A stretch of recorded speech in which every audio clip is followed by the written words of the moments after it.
It's a dark October night in a quiet suburban town. A teenage girl and her boyfriend have just finished having sex and are enjoying a calming post-coital cigarette. The girl says to her boyfriend, "Go and get me a beer." Go get me a beer. The boyfriend reluctantly agrees and mutters, "I'll be right back," as he leaves the room. As he heads downstairs towards the kitchen, he is unaware that he's about to be brutally stabbed to death by a masked, escaped lunatic, and that his girlfriend upstairs would be next. We all know the story, we've all seen the movies, and we could probably all list the tropes and formulas of the slasher subgenre. The teenagers behaving badly, the hokey acting, the masked lunatic, the gore, the knife, the bodies piling up one by one, the showdown with the final girl, and that last jump scare before the closing credits. Not to mention the sequels and endless franchises that came after. There can't be many people out there who didn't enjoy a good slasher movie with their mates at a sleepover during their teenage years.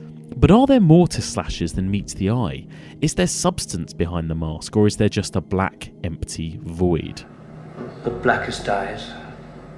The devil's eyes. It's the opinion of many critics and cinephiles that slashers are the bottom of the barrel when it comes to horror, the lowest of the low, devoid of any cinematic worth whatsoever.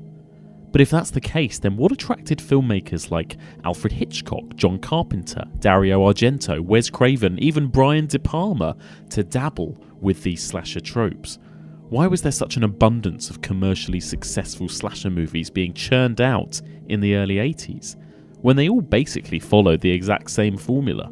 And how did all these silent, blank, emotionless killers like Michael Myers and Jason Voorhees evolve into such beloved horror icons? Over the next few weeks, I'll be reviewing and analysing these movies with different critics and trying to find the answer to these questions.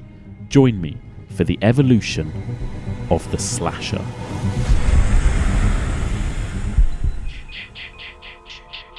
Welcome back to the podcast. My name is Mike. I am your host as ever. Now, this week we're going to be delving into the slasher subgenre. It's actually what we're going to be focusing on over the next sort of 8 to 10 weeks. And this week we're going to sort of introduce it and sort of give you a little rundown of the tropes and a brief history of the subgenre. So, before we get started, just to say a big thank you to all of the wonderful people that gave me really, really lovely feedback based on episode 1. Thank you so much. It's really, really appreciated. I do love hearing from any of you guys. So if anyone has anything they want to get in touch with, any questions, any comments, please do email evolutionofhorror@gmail.com, or you can tweet at evolutionpod.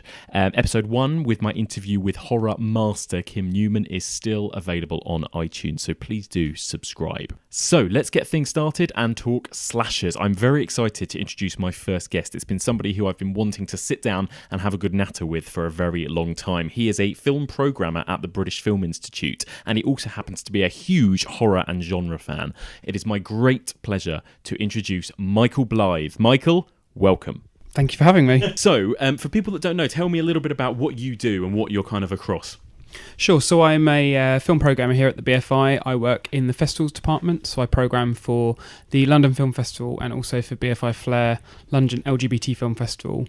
I also program a monthly Cult Strand here at South Bank, which is kind of horror, sci-fi, fancy, genre, nerdy films I've always wanted to see on the big screen. And also am the curator of the upcoming Stephen King season, which happens in September. I love the BFI to pieces, and it's so great, you know, that they're able to sort of show so many old classics. But I do think that what you do particularly is great for us horror lovers, because, you know, you don't always get to see... There's this, and we've talked about this a lot on the podcast, there's this slightly snooty attitude sometimes towards horror and genre movies, and it's great that they're sort of championed here with what you do. Yeah, absolutely. I mean, with the London Film Festival, for example, I've worked on that for 10 years now, and when I started, we really didn't screen any kind of genre work. Yeah. And it was something that I wanted to do, and I was very keen to do, and I used to have conversations about, and it just never quite happened. But about 5 or 6 years ago, when Claire Stewart, who's the artistic director of the LFF, came in, I sat down with her, we talked about it. She was like, why aren't we doing this stuff? I was like, I'm your man. And it just kind of led from there. And I think it's been an interesting thing over the last few years of kind of shifting people's minds, how they think about the London Film Festival, how they think about BFI, and seeing it as not somewhere that just purely shows, your kind of inverted comma festival movies and kind of art house stuff, things like that, but actually you can go to LFF to find genre work and to kind of be with like-minded people that want to see this stuff. Totally, yeah, absolutely. I think there is an initial, and wrongly, but there's an initial kind of reluctance, I think, where people might not think that the BFI play stuff for them, I suppose, and it's great that that's changing. Yeah, absolutely. And I was kind of naively when we started doing the monthly cult strand here at BFI, so it's like 2 movies a month that we show with a kind of vague theme that kind of unite them. And I just kind of assumed that you put on these horror movies and people just flock to see them. There'll be queues around the block. They'll sell out straight away. And it wasn't the case. It's actually, you really need to do quite a lot of work to make people realise that they can come here and they need to look each month to see what's on. Totally. And it's an ongoing process. So anything that I can do, that people can do to spread the word, to make sure that people know that they can come here every month as a kind of destination to see horror movies, obscure films, trash, exploitation cinema. You know, we've got it for you, so just come and see it. Absolutely, yeah. How are you feeling about the Stephen King season then? So obviously it's already began, we're in the midst of it. You've got several amazing Stephen King adaptations playing right now on the big screen, all organised by you. I know a lot of people were very excited about this. No one is more excited than me. It's literally been my dream come true. So yeah, it's something that I've wanted to do for many years, and it just seemed this year with his 70th birthday coming up. There's the film versions of Dark Tower, there's It, there's Gerald's Game, there's Mr. Mercedes TV show, there's the new Mist TV show. There's all this kind of stuff coming together for this absolute kind of King renaissance that's all happening around his birthday in September. So it was an opportunity too good to miss. So luckily I managed to convince the powers that be, and we're going to have 20 Stephen King films happening in September. What's your favourite Stephen King adaptation? Is Carrie. It's the first one, it's the best one, it's the greatest film ever made.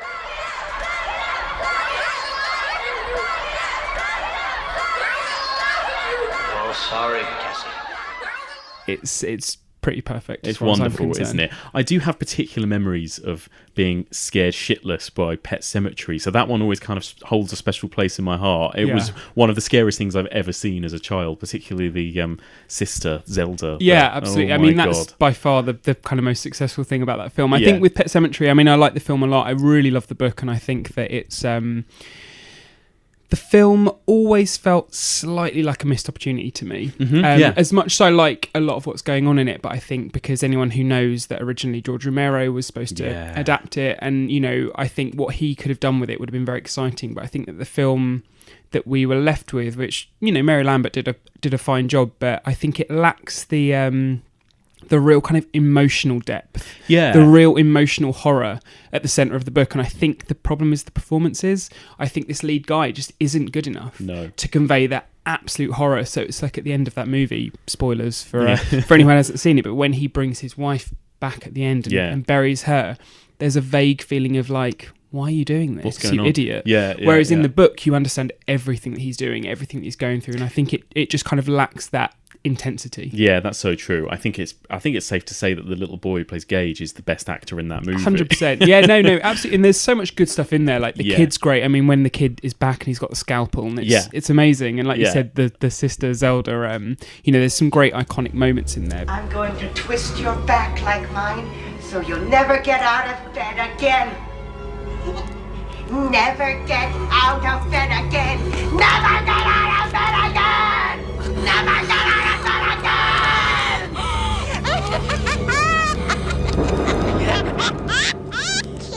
I think of all the King films that could be remade, I'd love to see a new version of Pet Sematary. Totally. And I'd love to see a new version of Firestarter as well, which is the other one that feels like the kind of compromised King movie. I always wondered if The Stand as well would deserve a nice film series or TV series or something. Of course. Yeah, which was the other one that Romero was attached to do for a while. And it's kind of, Pet Sematary and The Stand are the two ones that you kind of sadly can't quite let go of what could have been. And especially now with, Romero passing, it feels like it's time to kind of think about those and kind of think about what perhaps Definitely. other filmmakers could do. Yeah, definitely. There's so much opportunity there. There's so much potential.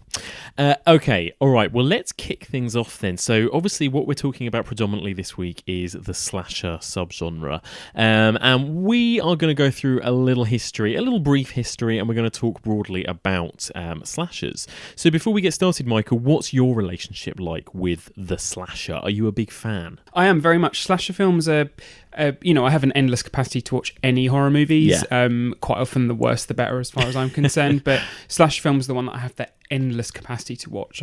I will and can and rewatch kind of any slasher film that I can get my hands on. Don't know what it is about them, because quite often I watch them and, they're so formulaic and quite often they're so tedious. But there's just something about them that I just can't resist. Yeah, what is it about them that is so entertaining? Because let's be honest, they all follow the exact same formula, don't they?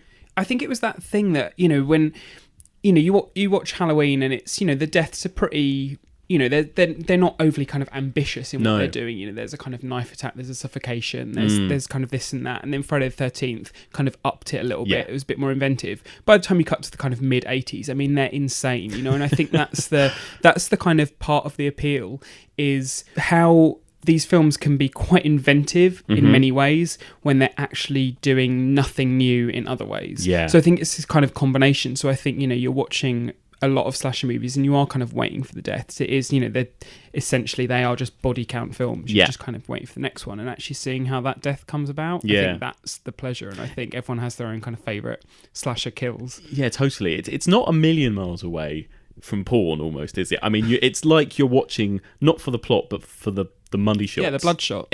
Yeah, because really you're tuning in for the deaths, aren't you? I mean, if there's one defining trait of the slasher, I believe it's basically you've got a lineup of people and they are all going to be picked off and killed one by one. It could be supernatural, it could be, by a sort of real life psychopath, it could be by some sort of invisible force, but basically that is the structure, that is what people are tuning into a slasher for, to see different people die in different ways.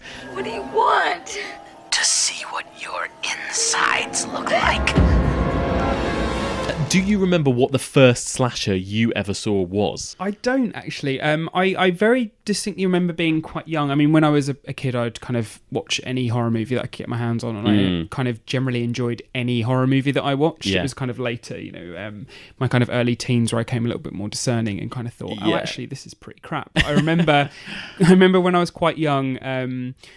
There was I kind of decided to watch all the Friday the 13th that were made until that point. And I remember getting however far in and thinking that these were terrible films. These were rubbish, and there'd be a good one here and there, but kind of I remember being very aware of the kind of decline in quality. Yes. And I think that's something you kind of look back now, and I think that's kind of symptomatic of the subgenre as a whole. You had your kind of, you had your boom, you had your high with Halloween, and it was a steady decline after that. Yes. And that steady decline can be a lot of fun. Yeah. But it never ever reached the high. I mean, Halloween is the perfect slasher film. It's the greatest slasher film. It doesn't necessarily mean it's my favourite, but it is the perfect slasher movie. And I think anything after it was just a pale imitation. Michael? What's so interesting, though, is that most people have that opinion about Halloween, and in some ways it's very different to all the others, because for one thing, there's barely any gore, is there? But gore seems like, that became a very important aspect. Yeah, because that was the surprise element, wasn't it? That was the thing. It was those inventive deaths. It was that kind of imagination that was displayed there. And I think, if you ask people what their favourite slasher movie deaths are, I think most people would go for the kind of craziest, the silliest, Absolutely. the ones that have really stuck with them, rather than thinking like, actually, the reality of, in Halloween, is it Bob who's pinned up against the kitchen?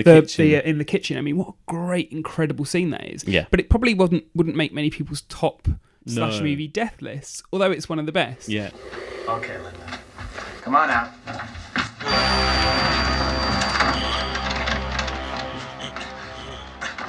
So, Halloween, I mean, it seems like a good place to start, really, doesn't it? I mean, it's generally thought of as the original slasher. I mean, do you think that's true? Do you think Halloween is the first slasher movie?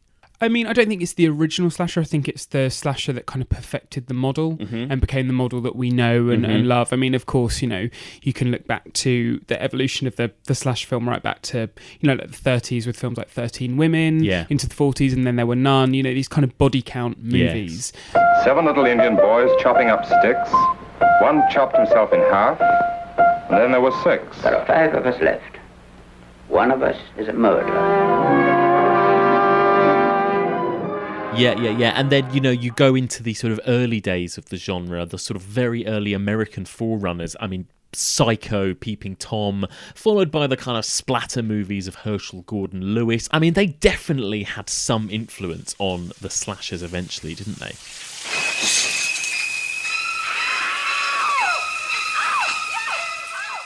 Leaping right forward into the 70s. I mean, Twitch of the Death Nerve, the Mario Bava film, Black Christmas, all these films were before Halloween, but Halloween was the one that really kind of nailed it, that took the kind of the essence of what it was and really boiled it down into this kind of purely perfect exercise in suspense. Yes. And I think that was the one that, while it may not have been the first, it's definitely the one that it was the kind of game changer. Absolutely, yeah. And it kind of stripped away, I think, a lot of the elements from those earlier movies. Twitch of the Death Nerve, Bay of Blood, and those types of movies, they have those elements of kind of, picking off women or whatever one by one, but also very, very plot heavy, very, very kind of, this person did it because of this that happened in this backstory and they're actually involved with this person. And it felt like by Halloween, it was like, actually what we want is just the suspense and the deaths and none of the backstory. Almost. Yeah, absolutely. Because I mean, there's the stuff in the great thing about Halloween is you've got these characters that are really likable, but they're really relatable. It's just these girls that are kind of chatting about who's going to take them to the prom,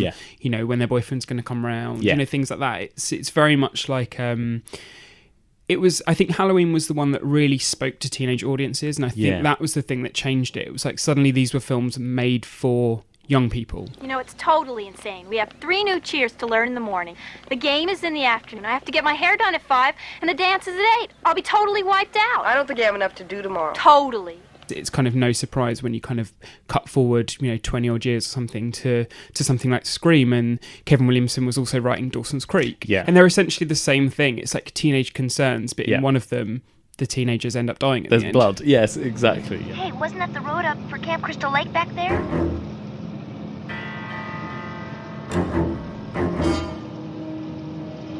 I think we better stop.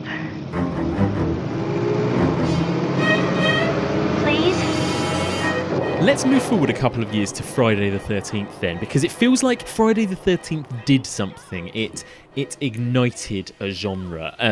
Even though Halloween was the original slasher that sort of invented these tropes, I think Friday the 13th kind of honed them, turned them into tropes, and cashed in on them. Is that fair to say? Absolutely. It's like Halloween did it with kind of class and intelligence and sophistication and all these different things, and Friday the 13th just came in up to the gore, kind of chopped the characters and the character development, and it was box office smash. On a June night in 1980, Friday the 13th, 12 of her friends were murdered. Why should Friday the 13th, 1981 be any different? Friday the 13th, Part 2. The body count continues. The result of it was imitation, essentially. Yeah. So, you had a series of films that came out afterwards. So, Prom Night, Terror Train, Happy Birthday to Me, April Fool's Day, The Initiation, Final Exam, all these kind of millions of films that came out. Yeah. Inevitably they were all or mostly college or kind of sorority set. Yeah. They would trade in on these kind of classic tropes that came about. So this idea of important dates when people would come back, whether they were kind of holidays or anniversaries of terrible incidents. There's a special night in the lives of all of us. A night to be beautiful, to be desirable. A night we can break all the rules and make our own. Prom night. You would have the trope of the final girl, so you'd have your kind of last girl standing aspect to it. There were things like the classic sex and drugs and drink equals death. You know, these kind of things that they were kind of regurgitating kind of constantly throughout. So I think, you know, very, very quickly into the slasher boom, the tropes of the genre had been very clearly defined. You look at other genres and the evolution of them, and it takes years for them to evolve. With slasher films, it happened in 6 months. Yeah. You know, it was so immediate, and I think there's something, you know, it's such a kind of zeitgeisty genre and subgenre, and it's kind of fascinating to look back at it, and it's kind of hard to think of another thing where it's so completely crystallized and so concrete so soon in. And audiences knew that. Audiences understood exactly what they were going to go and see each time. And I think there's something really interesting about that. There are many ways to die.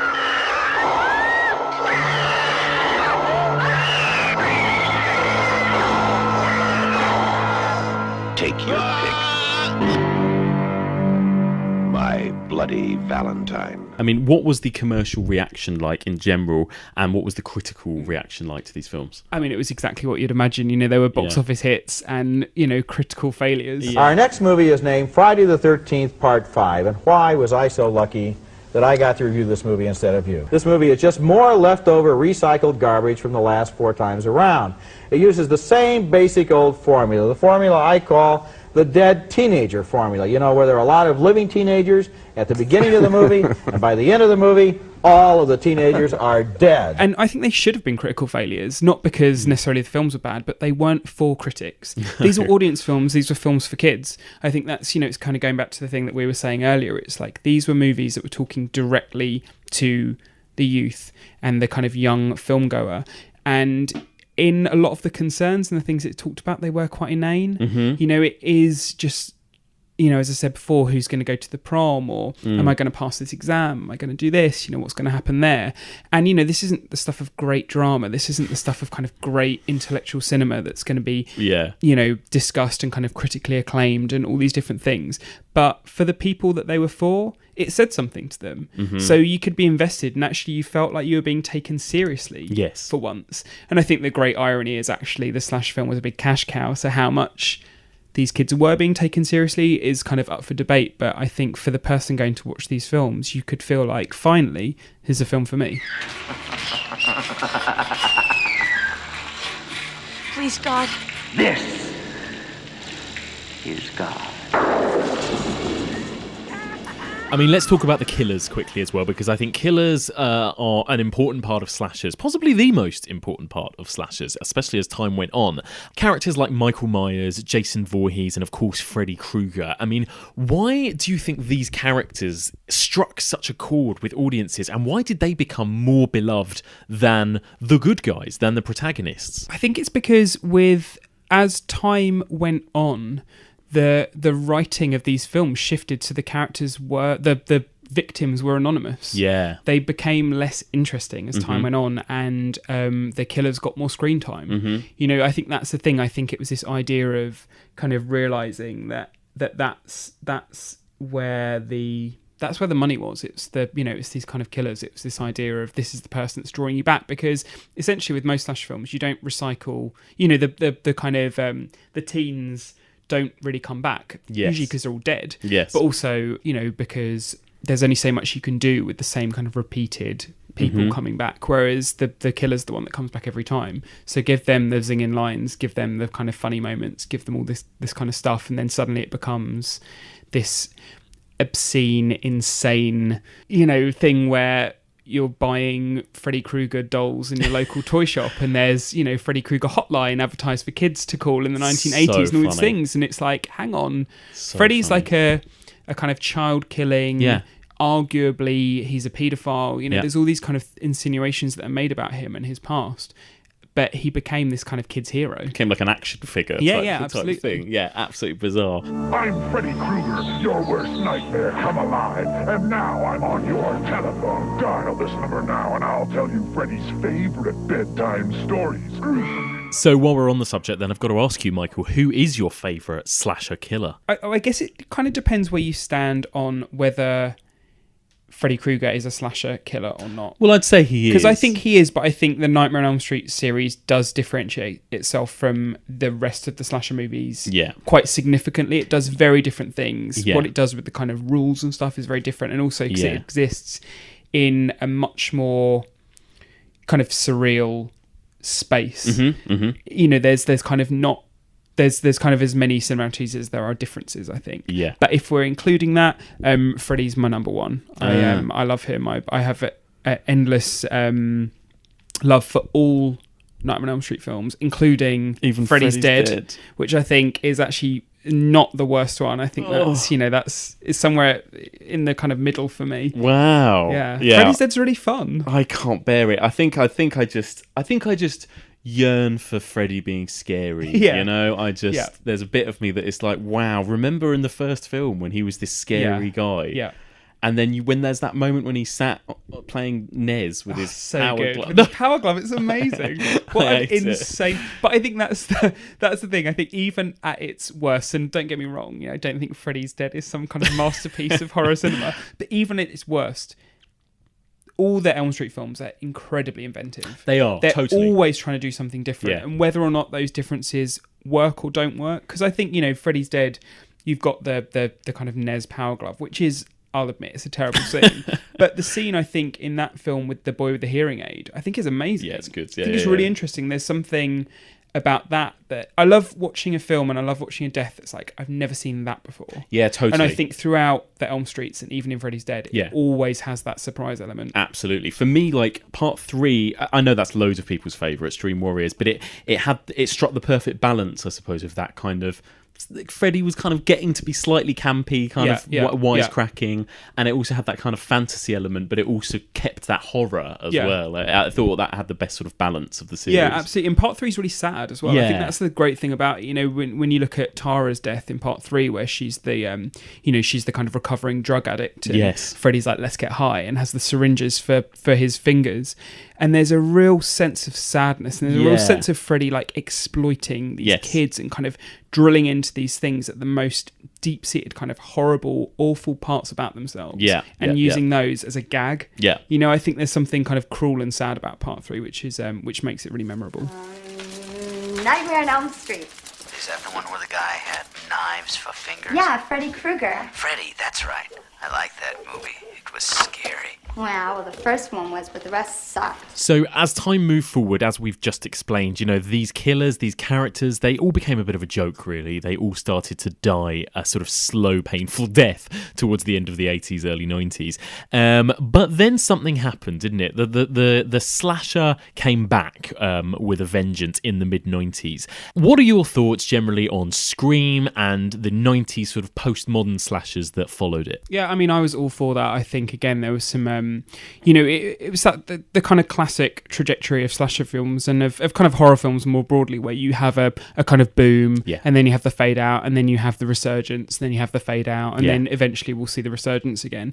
And I think that's true of most kind of horror forms, but it's particularly the most noticeable with slasher films, I think, just because they're so generic and they're so kind of repetitive in what they do. But I think there was some great stuff that came after Scream, and again, it was this idea of trying to be inventive, trying to do something new, whereas sticking to kind of what people know and love. And there was some good movies in that time. Cherry Falls, I think it's a great film. People don't talk about that enough. 4 teenagers have been killed, a 5th viciously attacked. All victims appeared to be virgins.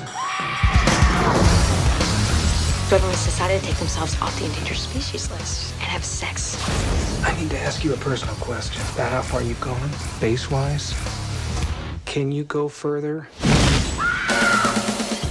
So we've seen the peaks, we've seen the falls in the slasher movement, and we're going to go through all of these in detail over the next few weeks. But, if you had to pick a favourite sort of era, a sort of golden age of the slasher, what would it be for you? I mean, predictably, I'm a kind of early to mid 80s boy. Great. I think that's the kind of one where there was obviously there was the most amount of stuff coming out, so you had the highest chance of there being some good ones in amongst them. And I think, people have a tendency to dismiss slasher movies Yeah. and kind of lump them together and just think they're all kind of mindless, meaningless, misogynist nonsense. Yeah. And quite often they are. But I think in this time period especially, there were some really great, really inventive, exciting movies that were coming out. Things like Happy Birthday to Me, I think is a great film. There's so many ideas in that. Yeah. The Prowler's really interesting. Yeah. You know, there's so many kind of good ones that were coming out around this time that you need to kind of go back and kind of revisit to really appreciate them, because when they were kind of arriving in amongst these millions of other films, they kind of got lost. Yeah. But now I think a lot of them really stand up for themselves.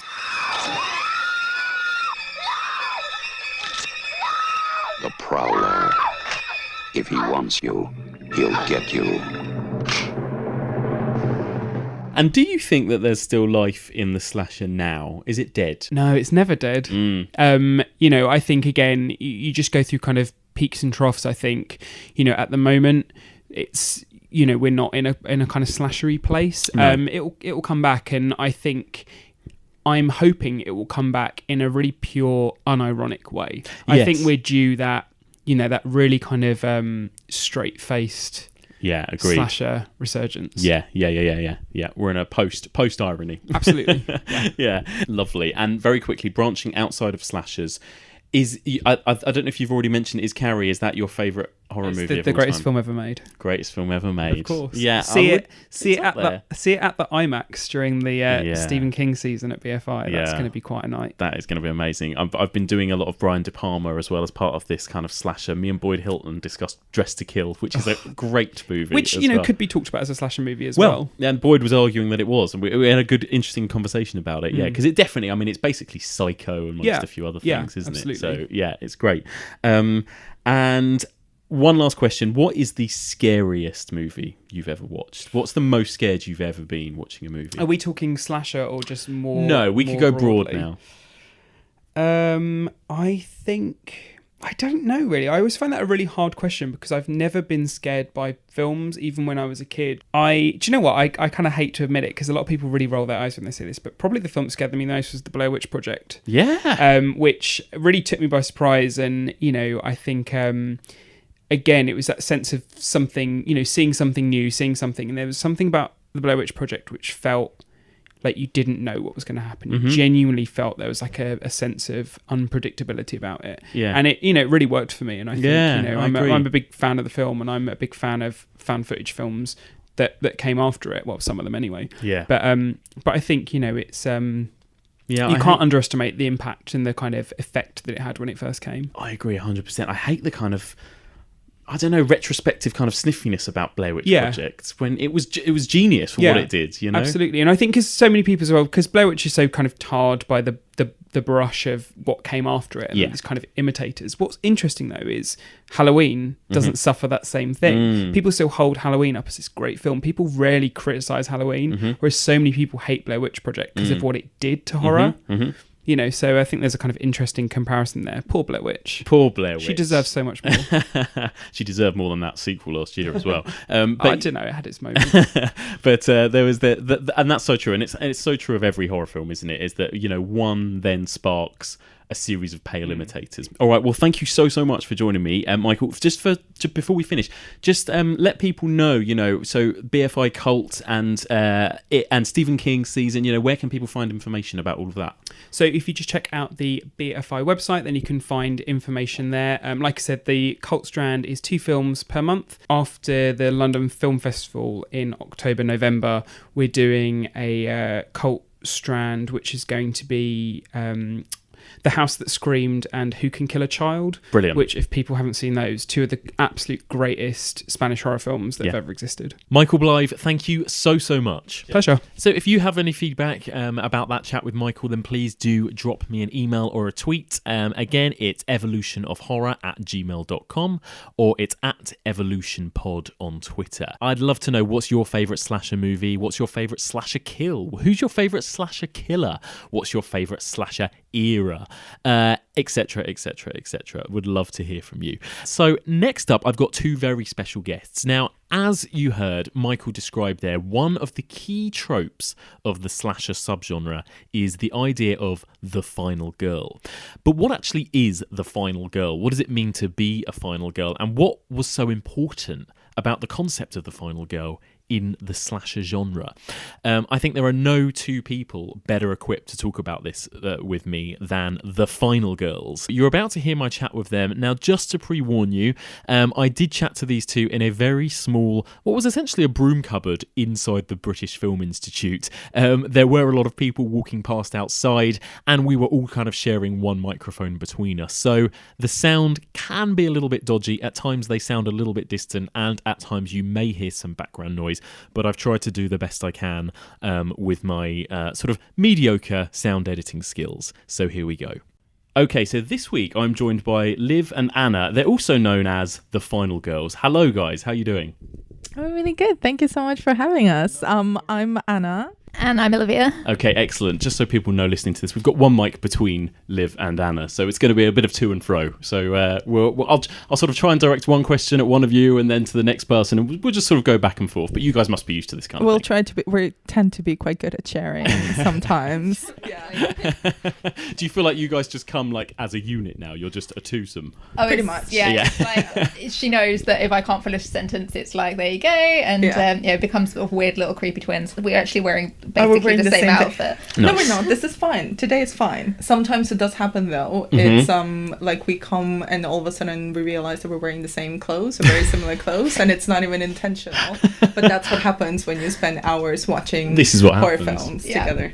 Love it. Excellent. So first of all, just for people listening to this who don't know what the Final Girls is, tell us a little bit about what you guys do. So the Final Girls is a film collective that explores the intersection between horror film and feminism.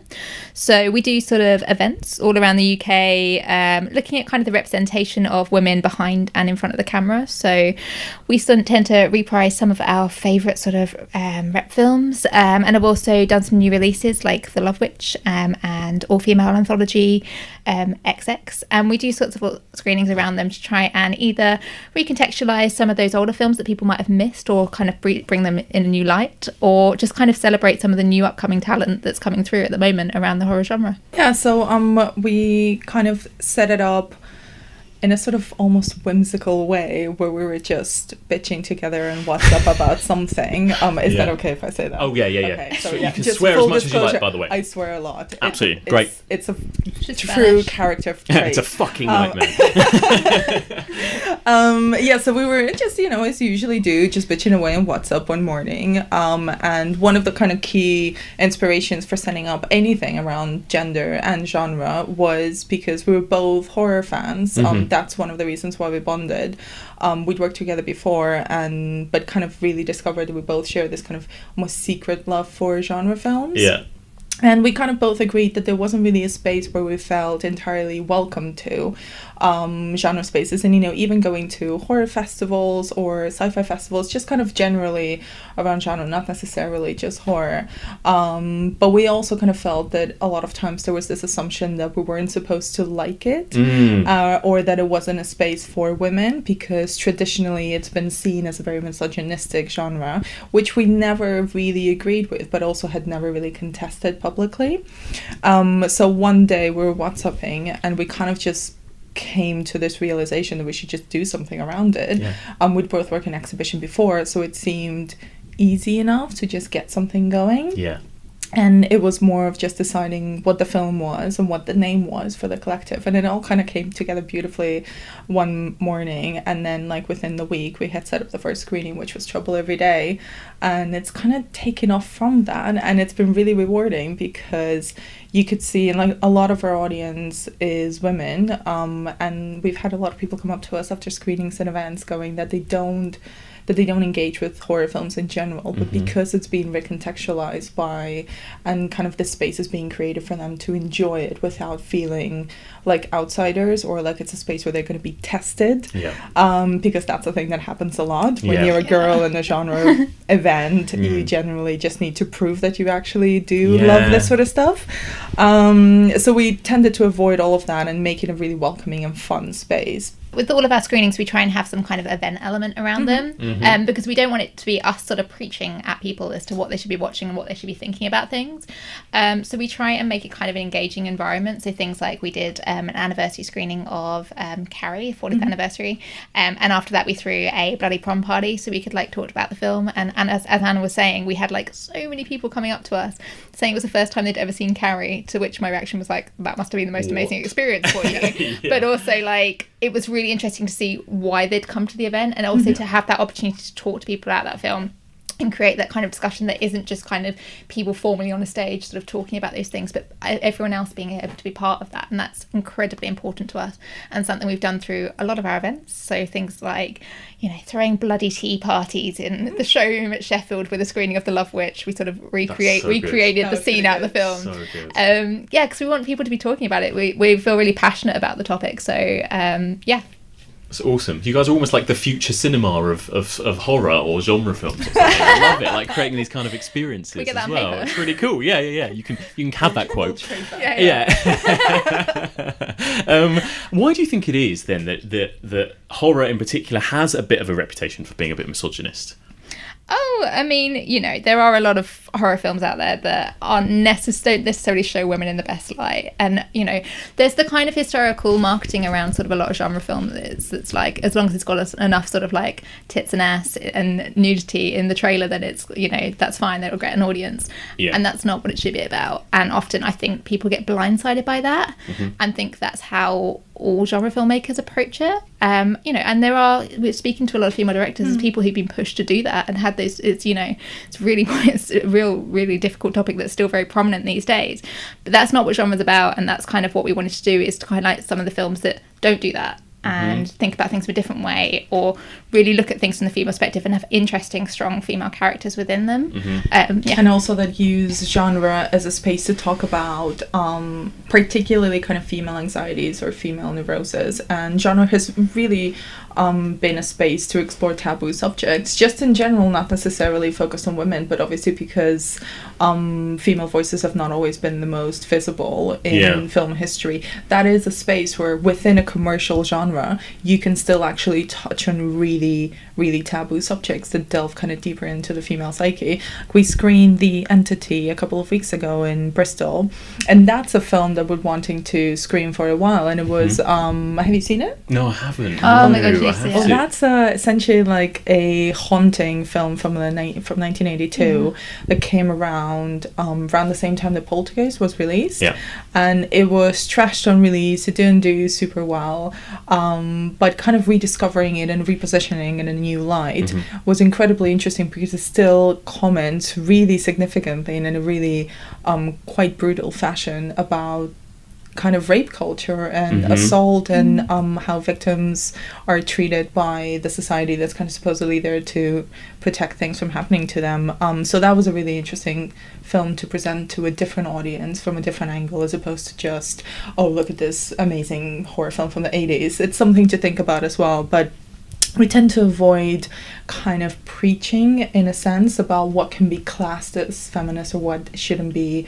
You know, we're not going to say this film is feminist, this isn't. What we'd like to do is question things and pose a question, like, is there such a thing as a feminist slasher? What's the provocation that we had when we did our event around the Slumber Party Massacre franchise, which we were just talking about earlier. So we're not there to answer those questions. We're just there to present them for an audience and to ask them to look at the genre from a different perspective. Yeah, I mean, it is really interesting. I think especially of all kind of categories of horror, the slasher has that the most misogynist reputation, I would say. So tell me about that. What are your thoughts on the slasher, and why did you choose to screen Slumber Party Massacre? I mean, do you think that's a feminist movie in any way? Oh, Slumber Party Massacre is a really interesting film because it was originally penned as a feminist screenplay by Rita Mae Brown, who was trying to sort of make a satire of kind of the typical sort of slasher tropes that are often related, called misogynistic. But actually, when the film was made by the director Amy Holden-Jones, the film wasn't quite as successful as it could be in kind of really approaching that kind of topic and really kind of portraying a wholly feminist kind of slasher film. one thing's for sure. No one's getting any sleep the night of the Slumber Party Massacre. Close your eyes for a second and sleep forever. However, actually rewatching it sort of recently, it's all the men in that film are like complete idiots. Yeah. Like it's really funny to watch, and there are so many parts of it that are incredibly successful. And yeah, there's the kind of panning of nudity, but you can almost throw that aside in some ways because there's so much going on in the film that is so much more than that. Mm-hmm. And it does kind of feel that when you're kind of reassessing the film at this stage, that it almost feels as though that stuff wasn't really her choice, and her actual film is kind of hidden behind there somewhere. And in some places, Amy Holden-Jones has defended the film as a feminist text, and I'm in two minds of it. I really enjoy it, and seeing it with an audience definitely was an amazing experience, because we usually sit in our screenings, and we sat in that one in particular. It's rowdy. It was rowdy, it was beautiful, and the panel discussion afterwards that we hosted was incredibly interesting, because some of the comments from the audience was they got it completely. Mm-hmm. It was intended as a satire, but it also works sort of as a slasher film, so it works within the context of the slasher films of the 1980s, and now even kind of with the feminist perspective on it as well. And it's got some brilliant and cheeky dialogue as well. And to be honest, I think that everybody took away from it, and I think you can still really take away from it, is the sort of the sisterhood between all the female characters in that film. And kind of it kind of negates and plays around with the final girl trope as well, because several of them are left alive at the end, not just one. Which in itself is a very kind of subtle subversion of that trope that it plays around with from the very beginning. And obviously the killer's weapon, there's definitely something there to that, isn't there? I mean, even the poster, It's comical. Yeah. It's so on the nose that is pure satire. I don't think there's any way you can get around interpreting that in any other sense. We reenacted it with Michael Blythe. Nice. But yeah, no, I mean, as with a lot of kind of slasher films, the weapon is particularly phallic in this instance. And the way it sort of like hangs between his legs constantly. There's so many between the leg shots, isn't there, where it just comes down. I think honestly that is probably the least comfortable or useful weapon that a serial killer can have in a slasher film. We've had a lot of conversations about the battery power. Yes. Like, who has a drill that lasts that long? Nobody. No wires attached as well. No. Like, it's true. Yeah, I never thought about it. Yeah, makes no sense. Yeah. So obviously, this is something we've brushed upon a lot, and it's an important thing, especially with you guys. But just for people that don't know, could you tell me a little bit about what the final girl is, what that trope is, and what it means? Sure. So the final girl is a term that was coined by academic Carol J. Clover in her book Men, Women and Chainsaws. It's a term that's associated with basically the last girl standing, the one that's left to kind of defeat the killer at the end of the film. There's often sort of very standard tropes that are associated with that girl. So she is often a brunette. She is often a little bit of a tomboy. She is very pure, so she wouldn't do drugs or ever drink any alcohol. So it's quite a kind of formulaic thing associated with each one of the females within that kind of slasher genre. And that was a particularly important non-fiction book to come out talking about slasher films in particular, but horror in general. So it's definitely a must-read for anyone interested in both gender in film and genre. But essentially, what was so provocative about that theory that Carol J. Clover proposed was that one of the criticisms of slasher films before this book was that essentially it was asking audiences to identify with the killer and in that way kind of be enacting the violence against women on screen. And it's not untrue that these horror films are quite violent and have been studied to kind of show how they're particularly aggressive towards women. They do depict a lot of violence against women on screen. But what about going back to the final girl theory, what she proposed is that actually through this character of the final girl, who is the last girl standing, who defeats the killer, actually we the audience are asked to identify with her. So there is a kind of perspective switch towards the end of these kind of formula films where we're asked to identify with the girl. So through her we're actually conquering the killer and in a way kind of avenging previous deaths too. And obviously our namesake comes from that book and reading it, and it's sort of a tongue-in-cheek joke as well, because there must be only one final girl, but there's two of us. Yeah, for now. For now. Very menacing. Where did that kind of trait begin? Do you know? You know, what was the movie to first kind of use that idea? And was it a deliberate thing, do you think? Was it a conscious decision? I don't know.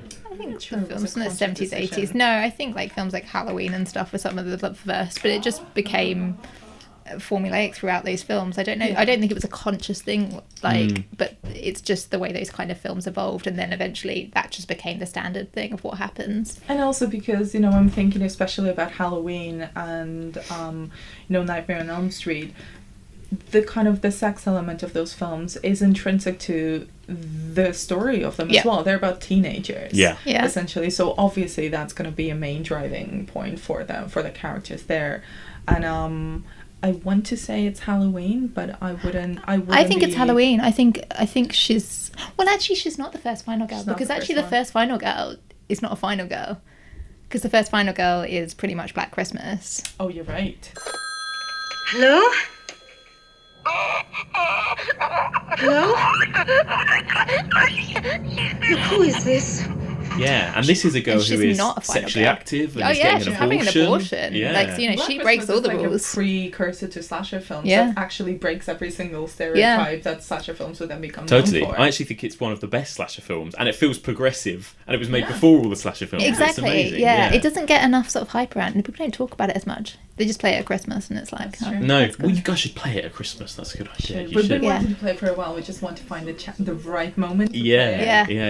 It's great. It's such an underrated gem, I think. Oh, it's incredible. Yeah. What's your relationship like in general then with the slasher movie? Have you guys always been fans of slashers? Oh yeah, I think we love slasher films. I mean, the thing with the slasher film is, yes, they can be very formulaic, but they are always great fun. We've had a lot of fun over the years kind of watching slasher films together. We did a Halloween, every single film in the Halloween series one day. And Nightmare on Elm Street as well, didn't we? Oh yeah, we did that. We did that. Yeah. Nice. So usually when one of us buys a new box set, we just have a viewing party of it. Excellent. But about film 6, we want to kill ourselves, but yeah. My God, yeah. Resurrection I have a very is hard special work. relationship with Nightmare on Elm Street, because those first two films were actually the first horror films that I ever watched when I was 9. Oh, wow. Yeah, exactly. Yeah. What was your experience like then? I was going to ask this, you know, for your first horror movie. What was it like watching Nightmare on Elm Street age 9? Were you terrified? Yes. Yeah. My cousin, who really loved zombie and slasher films, showed me those two when I was 9, and then I didn't sleep for a month, and I thought that Freddy Krueger was under my bed for about a month, and then after that was done, I just wanted to watch the rest of them and watch every other horror film after that. So yeah, it's been a continuous love affair since then. Is he still under your bed? Yes. But that's just between us. What about you? Mine, I think I've changed my response to this. Now I've actually thought about it a little bit more. I think it's The Witches, because I remember like going to a family friend's house, and you know, it is a kind of family film, but it's absolutely terrifying. And I remember every time we would go to this family friend's house, it probably happened 3 times, but in my memory it happened like 40 times. We'd go there and they'd be like, oh, do you want to watch The Witches? And I'm like, yeah, sure. Knowing that I would not sleep that night. Is it the one, as in Nick Rogues? Yeah. It is. Yeah. I mean, that story at the beginning of that kid that gets kidnapped and goes into the painting, that is like truly messed up stuff. Yeah. His face was all twisted up as he walked towards the painting behind me. There, as if it always had been there, was Erica, locked in the painting, gazing at us. So I used to watch that and then spend the night not sleeping. But for some reason, every time we went to their house, it was like, I don't know, it was like the only VHS they had or something. Like, I'm pretty sure they had others. But yeah, we watched it multiple times and then I just didn't sleep. So well, that's like a very kids thing, isn't it? And especially, I mean, ironically, because you would think that teenage girls don't engage with genre anyway, but I remember every single slumber party I would go to, everybody wanted to test each other by seeing how long they would last in a horror film. Yeah. And I still remember the time that I lost because a friend of mine tried to put on the VHS of It, the TV adaptation. Yeah. And as soon as that clown came up, I literally started screaming. Yeah. I would not stop until she took the VHS out and Oh my God. put it in another room. That one is the ultimate, isn't it? When Yeah. you're a kid, that's the Like ultimate. I couldn't watch that series until I was in my 20s. Yeah, my worst sleepover moment was watching The Grudge. This is just pure evil. I was watching The Grudge at some friend's house who weren't particularly into like horror films, but it was kind of one of those sort of like, hey, let's go over, let's sleep at someone's house and watch a horror film. Yeah. And the minute like she sort of appears and it goes pitch black dark, her little brother turned off the lights, slammed the doors in the house with his friend, and just it was so perfectly timed. I don't think he even meant to do it, and just like it was horrific. So I don't watch The Grudge.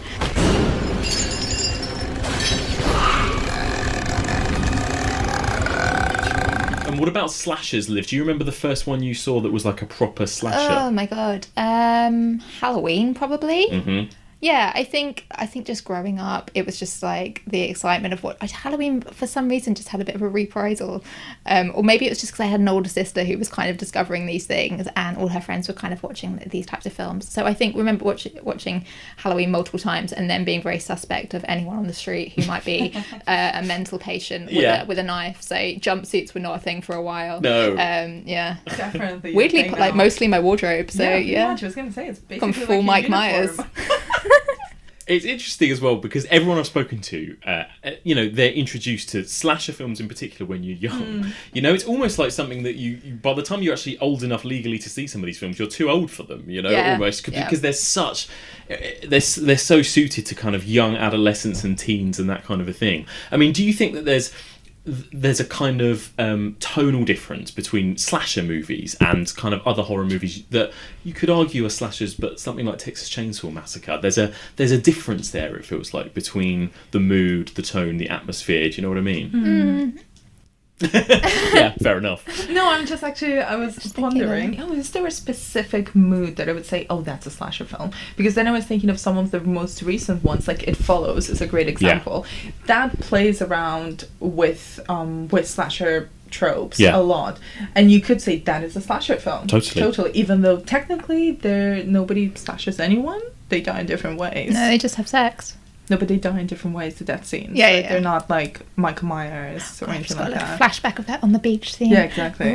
That old lady in the gown just like walking. Yeah. But like that's a slasher film for me. But the mood of that is kind of completely different, but also eerily similar to throwbacks like Halloween, maybe the first Nightmare on Elm Street, but definitely isn't the same. No. So I was just thinking, is there even such a thing as like the slasher tone? Because I would think that Texas Chainsaw Massacre is a slasher film, but it's completely different from all of the other films that we were talking about. Yeah. And then once you get into sort of the formulaic, repetitive, this is the beat, this is the place where the blonde chick gets killed. It's this like, is the place. She's like done some drugs. I had drunk some alcohol. She's sorry, you are the devil. You're dead. So that's kind of the formula that came out of truly great films. That kind of all came out during the same era, where it's similar.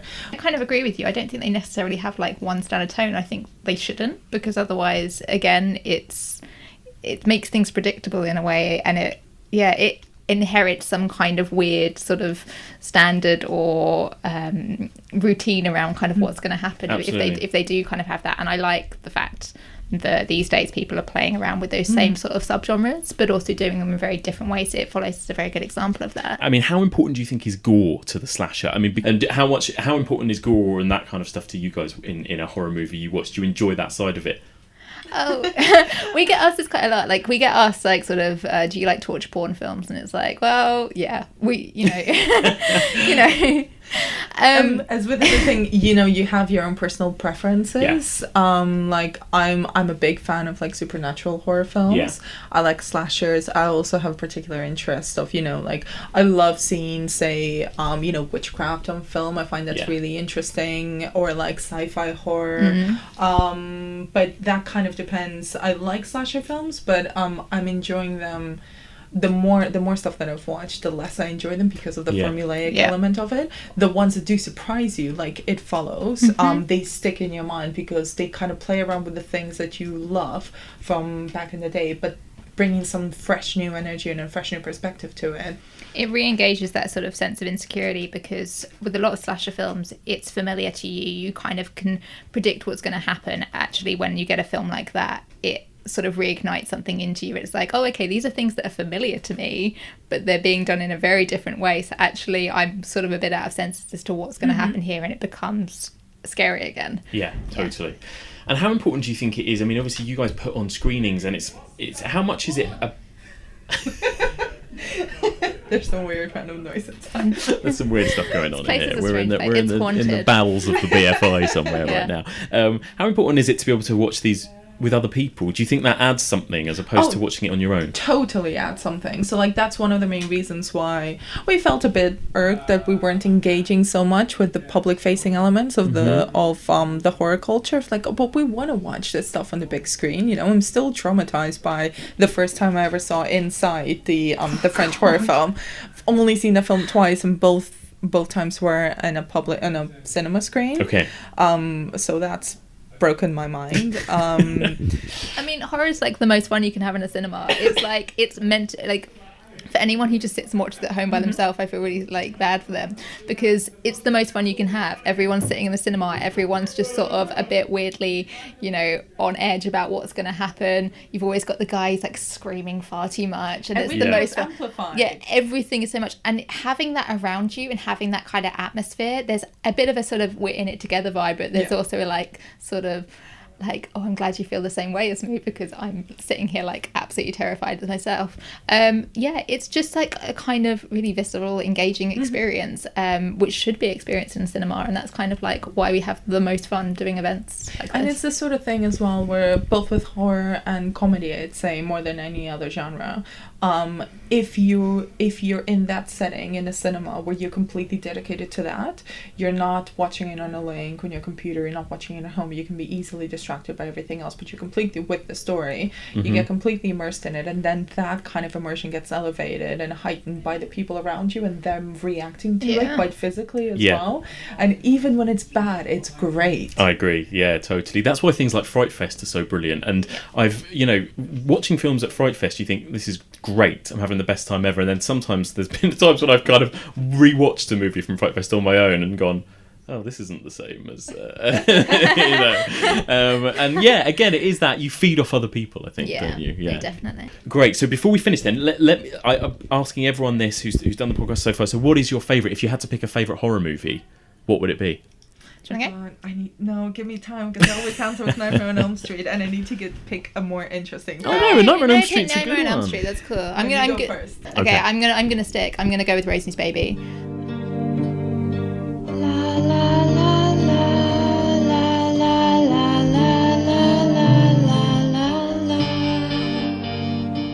I read all the IR11 books as a kid, and I was obsessed with his books, and then someone like told me there was a film about it, and I was like, this is so cool. But every time I used to try and record the film off TV, the end bit would cut off. What? Yeah, it was creepy. It happened like a couple of times, so I never got to see the baby. And but until recently, and it stopped happening. But yeah, it's an incredible film, and such an interesting story about female anxiety, and everyone should watch it if they've not seen it. Yeah, I think it's one of my favourites as well. And her husband, is it Guy? Yes. One of the most diabolical characters ever in film, I think. Mad. He's just so horrible, isn't he? Have you seen XX? Yes, yeah, the anthology. There's a sort of pseudo sequel to it there. It's really good. Absolutely. Okay, Anna, what about you? You know you can say A Nightmare on Elm Street. No, I want to say something interesting. No, my favourite horror film. It's actually really difficult to pick, because I want to go with something old, but also something that I truly love. V? Yeah. Oh, V is a great shout, but it's not my favorite horror film. It's one of the first Soviet horror films, and it's got Sigrid Burns actually screened it on 35mm, and it was precious to see it. I've seen it a million times, but it was really great to see it on the big screen with other people for the first time ever, and in a country that isn't where it's not native from. But what's my horror film? Does Night of the Hunter count as a horror film. Yeah, and high five to that, because that is my favourite horror film. Yes. Oh yeah. See, had to think about it. But yeah, I love it. It's from the 1950s. It's from 55, and it's the only film that Charles Laughton, who was a very celebrated actor, directed, but never did another film after that. And it's just intense and crazy and so unlike anything else that was coming out in that era. And it had Robert Mitchum in an incredibly threatening, frankly very misogynistic role. But it's beautiful, the themes in it, how it's shot, how it's so expressionistic, drinks so much from German expressionism as well, super stark black and white, and it's just really still haunting. It really is. It's like a nightmare, isn't it? It is literally like a nightmare. Child's nightmare playing out. Once upon a time there was a pretty fly. He had a pretty wife, this pretty fly. It's Absolutely, really, but then chilling. if you really watch it kind of through a more contemporary perspective, it's actually really chilling, some of the themes that it brings up and the way it brings them up, and how Harry Powell, the preacher that Robert Mitchum is portraying, the way he talks is actually weirdly relevant now, which is quite sad. It's horrible. Oh god. Yeah, it is. It's true. These that kind of wedding night scene with him and the God, wife, that's and terrifying. just it's just absolutely horrible, isn't it? Yeah. But yeah, it's still incredibly affecting. Fantastic. And just a couple more quick questions before we finish. So you told me what your favourite horror film was. Who's your favourite final girl? Jamie Lee. Jamie Lee. Jamie Lee. We did a whole Jamie Lee all-nighter My love last for Halloween. Jamie Lee knows no bounds. Yeah. She's just the dream. It's eternal. Yeah, we're obsessed with her dance in Prom Night. Okay, yeah. So if you had to, what about a particular Jamie Lee character? Would it be Prom Night? Would it be? I mean, Oh no, Laurie it'd be Strode. Laurie. Laurie. It has to be Laurie, but she's just incredible in everything she does. Yeah. She's awesome. Yeah. We just love her in general as a human being, as an actress, as in a final girl. Also, Good. her role in Scream Queens is so much fun because she essentially, one of the things that made her so iconic, I think, is just the gusto with which she's embraced her role in horror culture as well. And you can see that really well now in Scream Queens as well. She's just beyond funny. And finally, then, I mean, we've been sort of tracking the evolution of the slasher, and like you say, there are sort of movies recently like It Follows that kind of touch upon it. I mean, do you think in general that there's still a future for slasher movies? Do you think that they're still going to be as popular as they were in the 80s or in the 90s? I think they're always going to be popular, but there's just people doing more interesting things with them. So take Prevenge. Alice Lay. That's a slasher film, but it's also got a lot of interesting stuff about female anxiety and pregnancy and lots of things going on behind the scenes. So I think people will just be taking that as a subgenre and using it to kind of put forward some more kind of interesting discussion points. But yeah, that's what horror should be about. And I think there's more widely, it's a really interesting moment for horror as well, because in general, you could accuse film culture to be a bit snobbish about horror, like it's and in a way it has been, and that's kind of made it create its own little community, which is kind of embraced these types of films, but it's so much bigger than that. And I think that was the moment where horror films, and not just slashers, are being they're being recognized at award shows, they're being screened in major festivals, they're getting huge distribution deals, so it's great to see them kind of being elevated alongside more art house films, because they are a form of art as well in particular, and a lot of incredible filmmakers are doing really impressive work in the horror space as well. Although we were really happy to see the kind of backlash around when people were talking about the idea of post-horror. And I was just about to ask. So what are your thoughts on that? It's post-horror? the most ridiculous bullshit. Like, it's like saying that everything up until this point has been like ridiculous and now we're going to start again. Actually, there's a lot of interesting stuff, and there are horror films that aren't great at particular sort of areas, but there is a lot of stuff going on, and I think it's just really condescending to just frankly, be like for someone to be talking about just a whole genre and saying that it's all crap and it's all misogynistic and it's all exploitative. Actually, why don't you take a look at all the shit comedies and all the shit dramas that are coming out? There's no such thing as post-drama just because somebody does a good popular art house drama. But why is there suddenly a new term being created to justify a horror that somehow reaches the mainstream. I don't even really understand what it means. What is it? Like a horror movie that's not quite a horror movie? It's like a horror movie, but because you don't like horror films, because we're not supposed to like horror films, Yeah. so, but you can like this one. Yeah. It's got esteem. This one's, yeah. It's like giving a sort of art house approval Yes. to horror films. Yes. Essentially saying that everything else in horror is crap and I'm not going to be dignified enough to look at it, but this is okay because it's post-horror. Very weird. Absolute bullshit. Yeah. We're going to get so in trouble for that. I don't care. Guys, thank you so much for joining me. Tell me, just for people listening that want to come and see, what have you got coming up? Have you got any events or anything happening anytime soon? Cool. So our next thing we're going to be doing is a super special Halloween event across the UK. We're going to be doing an amazing shorts film program celebrating some of the incredible female talent that's coming through in the genre. Yeah, so we're really, aside from all of the kind of special screenings of older films and kind of supporting new releases and so on, we're really keen to make a space for the women who are making films, especially in the short film space, because that's where all the incredibly new voices are. That's where the kind of the next Carpenters are doing stuff right now. So we've put together a program of some of our favorite horror short films made by women from around the world, but there's a lot of interesting UK filmmakers in there, and we're going to be calling it We Are the Weirdos, which is a little bit of a mission statement with that, and for us as well. So that's going to be going around on tour around several cinemas in the UK in kind of the week of Halloween, with dates and events to be announced later on. Excellent, good stuff. And where can people find you and find details of all this kind of thing? Have you got websites, social media, that kind of thing? Yep, so at The Finer Girls UK for Facebook and Twitter, and thefinergirls.co.uk is our website where we post everything. Well done. Wonderful. Well done. Well done, everybody. Thank you so much.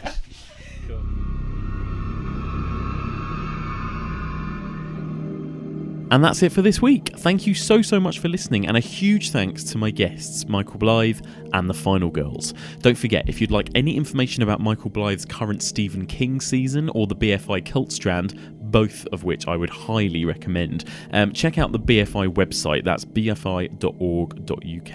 And for any information on upcoming events with the Final Girls, just check out their website, thefinalgirls.co.uk. Really hope you enjoyed listening to our introduction to the slasher. I would love to hear your feedback, so please do get in touch with any general thoughts or your takes on this week's discussions, the slasher genre as a whole, the Final Girls, the tropes, etc.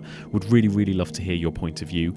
You can email to evolutionofhorror@gmail.com, or you can tweet us at evolutionpod. Also, please do subscribe to us on iTunes, and if you get a spare 2 minutes, I'd be so grateful if you could spare the time to leave a rating or review, ideally a positive one. It just helps us get discovered by new listeners. And please do spread the word about us to friends, fellow horror lovers, as many people as possible. That would be wonderful. My name's Mike. I'm going to be your host every week, and you can find me on Twitter at TheMovieMike. I also produce and co-present another movie podcast with Rihanna Dillon called Back Row, and you can find all episodes of that on backrowpodcast.net.